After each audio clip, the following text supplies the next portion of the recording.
A few days later, Saika's brother Gray gives an order to a girl at Rainier Academy to get ready to go somewhere. During the spring break, Seiga asks AMU to meet his parents.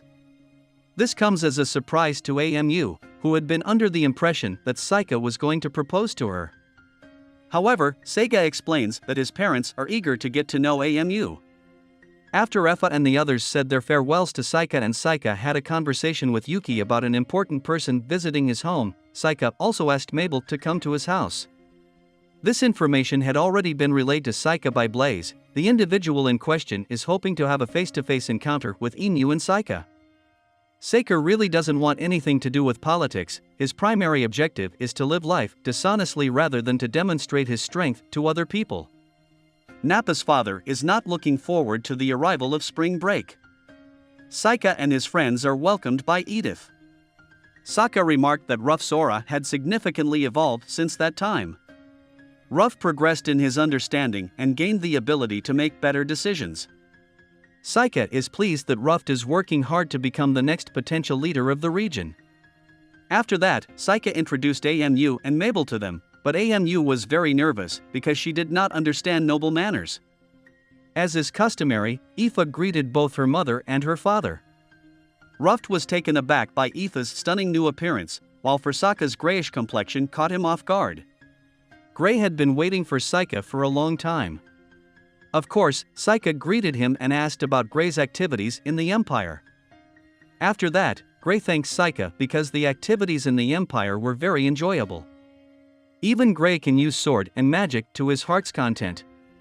Ray didn't expect that he would be so suitable for this job, so he looked down on Saika because Saika studied at a boring academy. Then Gray wants to fight Seiga one more time. Gray's demeanor had unexpectedly undergone a drastic shift, which left Seiko astonished.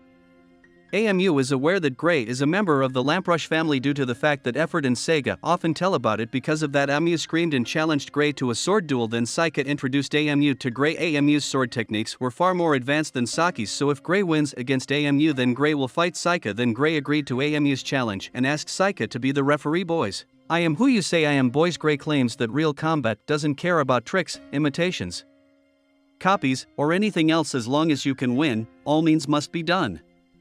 Of course, AMU wants a rematch because she doesn't want to lose to anyone, but Gray refuses and wants to have a duel with Saika. Ray was aware of the fact that Saika had won the tournament at that time, but all of a sudden, the previous girl encountered Gray, Saika, and the other participants. She looked up to Ray as her holy knight, and she felt a deep sense of pride in him. Gray was irritated with the girl for sneaking out for the second time. When this girl is around, Ray's subordinates are almost guaranteed to get into some sort of scrape. The girl wanted Gray to quickly fight Saika, even though she was well aware that Gray would lose to Saika in the end. At the very least, Gray could learn something from his fight against Saika. Now, after hearing that Gray suddenly put down his intention to duel Saika, Seiga was surprised that Gray, who had such a violent temper, could obey orders.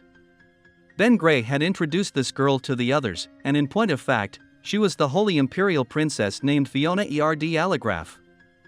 Seiga, too, had the impression that there was something off about the girl. Fiona held the title of Holy Imperial Princess because she was born from a priestess who had devoted her life to the Empire. The Emperor is the priestess's partner, and after the priestess gave birth to Fiona, Fiona inherited the imperial bloodline and was given the title of Holy Imperial Princess after arriving at the private room belonging to the Saika family. Fiona explains that she wants to meet AMU in person. Fiona Nuamu was the top student during the Academy's entrance exam. Emu can master all elements of magic, his red hair is a swordswoman, and he has the same color of eyes as Fiona sees in shadows. Fiona is certain that the figure of amnesia that her mother will see in the future will be the same as the one that Fiona's mother saw the last time. Today, Fiona expresses her gratitude to Seiga for granting her wish to meet Emu, and she expresses how happy she is to do so. During her time in that town, Fiona has high hopes that her holy nights will be spent with Saika and Amu. After that, Fiona said goodbye to them and wanted to tour the Saker residence once more. Then, AMU was slightly annoyed with Saika because he didn't tell them about this while they were having dinner together. Suddenly, Fiona started talking about reincarnation. She wanted to be someone who could fly in the sky, of course. Seika replied that the life of a dragon is also very difficult, and that Seiga had witnessed it while completing a mission in the kingdom of Estilia. At that time, Seika was also riding a dragon with effort, and Fiona was curious about the relationship between the two of you. Effa always calls Seika by his name, without using the term master. Fiona had heard that Radar Academy had strict principles regarding ability and nobility, and she was happy that a slave and commoner Mabel also belonged to the commoner category when she was born, but she was adopted by a noble family of the Baron level and their name was the Cranelays. Mabel congratulates Seika on her successful completion of the mission in the Kingdom of Estilia after putting in a lot of effort. Seika writes his family letters on a regular basis to keep them updated on his life. His report on dragons has become a popular topic of discussion among scientists. Blaze is also interested in Seika's life at the academy and wants to know if he is content with his studies. Seika responded that he enjoyed the classes and atmosphere at the academy. Suddenly, Seika's mother told him to send his news by mail more frequently, of course. After hearing that, Seiko was taken aback because, ever since Seika was a child, his mother had neglected him. Seika is Gilbert's child. Seika is entrusted to Blaze by Blaze's younger brother as well as Gilbert. As soon as Blaze realized that Sokka is not a legitimate member of the Lamprey family, he recalled a conversation he had with Edith around the same time. Even though Edith worked as a maid for the Lampresh family, he is aware that Seiga is not a true Blaze child, therefore Edith did not agree with the decision to bring effort to the academy. Edith's best friend Blaze is also a member of this family. Edith sensed that something was off about her sister Seika. Blaze said that he shared Edith's concerns, but that at least Seiko could take care of Effa whenever she needed it. After all, Seiko was a well-behaved child who had never caused trouble in the academy. After dinner, Yuki and Seiko chatted as usual in the room. Yuki didn't anticipate that Seiko would respond to Fiona's strange discussion. After all, Seiga's wife in the previous world was just like Fiona, and both of them often talked about anything strange. Suddenly, Amo enters Seika's room without knocking on the door, of course. Amy walking into Seika's room in the middle of the night like this wouldn't be a problem. She was bored and wanted to play or chat with Seika. Then Sokka apologizes because he didn't explain about Fiona to Amu at that time. Seiga was surprised that Amy walked into the boys' room in the middle of the night. Amu responded that it was irrelevant, and then she inquired about Seika's future objectives after she had successfully completed the first level of the academy.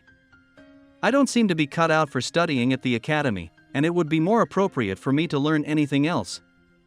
Therefore, I want to drop out of school and become an adventurer again, just like I used to be. Direct by adventuring.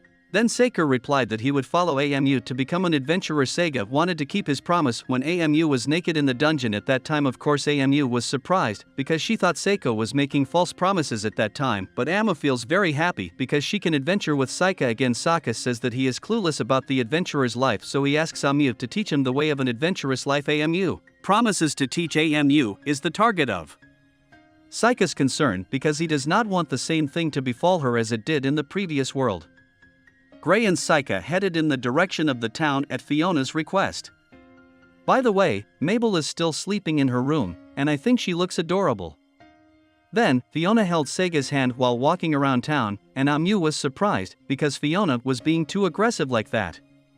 Finally, they ate snacks that Gray had purchased from the market.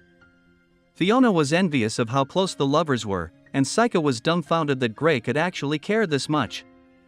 Meanwhile, Fiona was curious about how the lovers could have such a close relationship.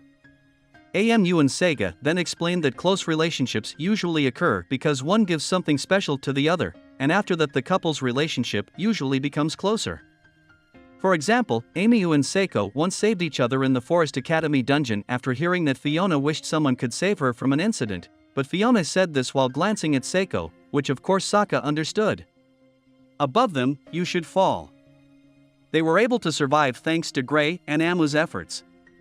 Gray was taken aback by Seika. He questioned why he hadn't dealt with the situation sooner. Fiona is upset with Seika because he didn't do what Fiona wanted after seeing that Seiko was forced to cheer Fiona up by buying her a hairbow. Seika also parroted directly with Fiona and immediately used magic to make a mirror for Fiona. Seika promises that he will buy something better than a hairbow for Fiona in the future. Gray learned from several people in the Empire that Fiona had been confined to her residence for many years after that news about Fiona's whereabouts began to spread. Fiona possesses a unique talent, which is probably the reason why the Empire assigned Gray to serve as Fiona's bodyguard. Fiona must have been aware of this fact. Even though the hero and the Demon King were just stories from the past, the signs of their presence were indeed a real thing when Fiona was born. Fiona is also commonly referred to as the Holy Princess of the Air to the Imperial Throne. Her unique ability is that she can see into the future. The priestess who gave birth to Fiona also possesses the same ability. Even she was able to guess the birth of the hero and Demon King when she gave birth to Fi. It came as a surprise to Sega that Fiona possessed such an ability, which meant that she had a lot of strange things to say and talk about earlier in the day due to the fact that she was already aware of today's happenings. According to Gray, Fiona has had a long-standing desire to get to know AMU on a personal level. Gray is positive that Saika became AMU's friend due to the fact that he is already aware of this fact, which is that AMU will become a hero in the future. Gray responds that he just wanted to tell Saika about Fiona after all, as Fiona had also been wanting to meet Saika for a long time. Saika responds that a lot of things happened that he and Amy went through while they were at the academy. Saika is also curious about why you told her about her. Gray had hoped that Sega wouldn't become too involved with Fiona. Fiona's actions could be for the long-term benefit of the Empire.